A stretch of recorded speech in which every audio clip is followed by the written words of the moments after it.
Տիկին Ջուլակյան, դուք ձեր ելույթում շատ հավակնոտ մտքեր հնչեցրեցիք իրավունքի գերակայության, իրավական համակարգի արդարության, արդարադատության վերաբերյալ։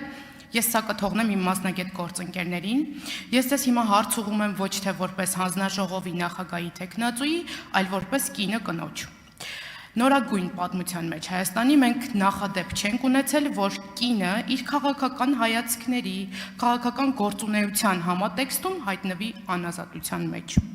ինչը ես չեմ կարող մատնանշել վերջին տարիների վերաբերյալ։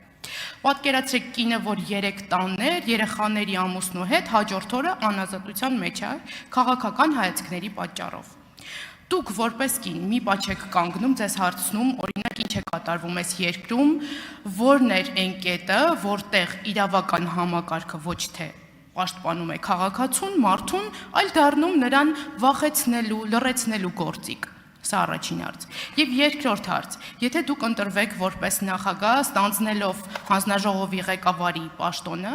արդյոք դուք պատրաստ եք պաշտպանելու այն կնոջ մարդու իրավունքները, որը բացառապես չի կիսում ձեր քաղաքական հայացքները եւ որի քաղաքական հայացքները հակասում են ձեր քաղաքական հայացքներին։ Այստեղ մեջ բերեմ ՄԱԿ-ի կանանց նկատմամբ խտրականության բոլոր ձևերի վերացման մասին կոնվենցիան, որտեղ բնականաբար չի ասում, որ կնոջը չի կարելի ձերբակալել կամ ազատազրկել, բայց որտեղ հատուկ չափորոշիչներ կան, միջոցներ կան, որ ասում է, որ ծայրահեղ դեպքում է պետք կնոջը անազատությունից զրկել, եւ որտեղ 7-րդ հոդվածը նաեւ ասում է, որ պետությունները պարտավորվում են ապահովել կանանց կողմից քաղաքական գործունեության ապահով միջավայր։ Շնորհակալ եմ։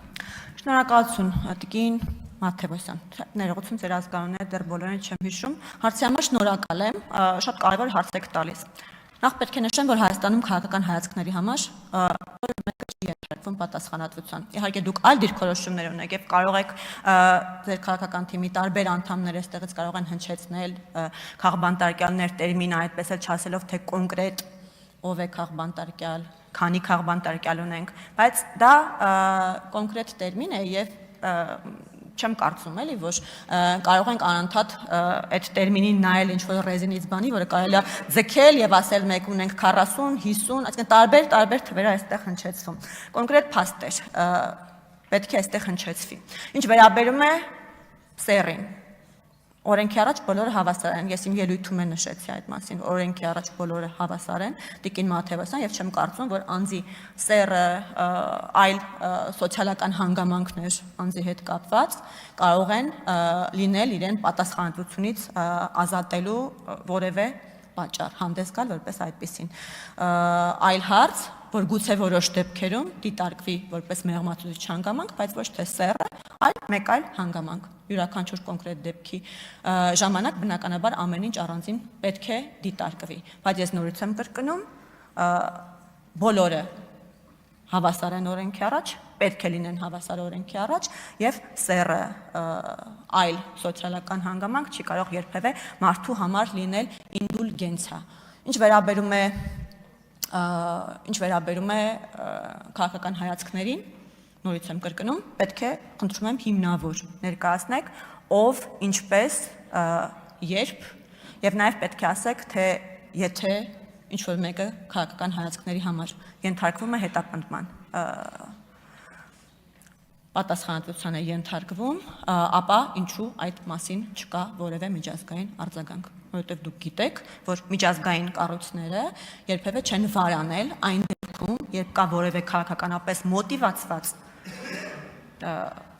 դատավարություն կամ որևէ քաղաքականապես մոտիվացված քրեական հետապնդում, երբևէ չեն վարանել այդ մասին բարձրաձայնել իրենց զեկույցներով, հայտարարություններով եւ մենք դա տեսել ենք բազմիցս սկսած վաղ 2000-ականներից։ Պարոն Վարդանյանը, քանի որ քաղբանտարկյալներին առնչվող ԵԽԽՎ բանաձևը պարբերաբար այստեղ մատնանշում է, ես իհարկե ժամանակս չի ների, բայց եթե արձագանքեք կշարունակեմ նախապատմությունը, թե ինչպես է այդ բանաձևը ընդունվել, թե որ երկրի արատավոր պրակտիկան է, որ երկրների ավելի ճիշտ հիմք հանդիսացել նրա համար, որ ԵԽԽՎ-ն նման բանաձև այդուհանդերձ ընդունի։ Շնորհակալություն։ Արձագանք։ Այո, մենք ունենք բացառապես տարբեր դիրքորոշումներ եւ Քավլիցի բացառապես սերային խտրականություն չդնելով, այս պահին կուզեմ մատնանշել տիկին Արեգնազ Մանուկյանին, որը կին քաղբանտարկյալ է մեր գործընկեր Ալիկ Ալեքսանյանին եւ եթե խոսում եք ձգելու եւ այս տերմինը քաղբանտարկյալ տերմինը հատուկ չափորոշիչներով սահմանելու մասին, դուք որևէ կերպ չեք կարող հերքել, որ այս մարդիկ այս պահին ձերբակալված են իրենց քաղաքական հայացքների պատճառով։ Եվ ես պատահական չէ, որ ձեզ հարցրեցի, արդյոք պատրաստ եք պաշտպանել են մարդու իրավունքները ձեր պաշտոնի սահմաններում, ով ունի բացառապես հակա իշխանական դիրքորոշում, որովհետև մեր գործընկերները եւ շատերը այս պահին ձերբակալված են իրենց քաղաքական հայացքների պատճառով։ Եվ երբ որ խոսում ենք սեռային խտրականության մասին, պատահական չէր, որ ես մեջբերեցի ՄԱԿ-ի կոնվենցիան, որը բնականաբար չառանձնացնելով կնոջ կամ տղամարդու դերը, բայց հատուկ միջոցներ է ձեռնարկել եւ հատուկ չափորոշիչներ է սահմանել կանանց ազատությունից զրկելու համար։ Շնորհակալություն։ Ձեզ շնորհակալություն։ Ես պատրաստ եմ բարձրաձայնել ցանկացած դեպք, եթե ունենամ համոզմունք, որ այդտեղ կա քաղաքականապես մոտիվացված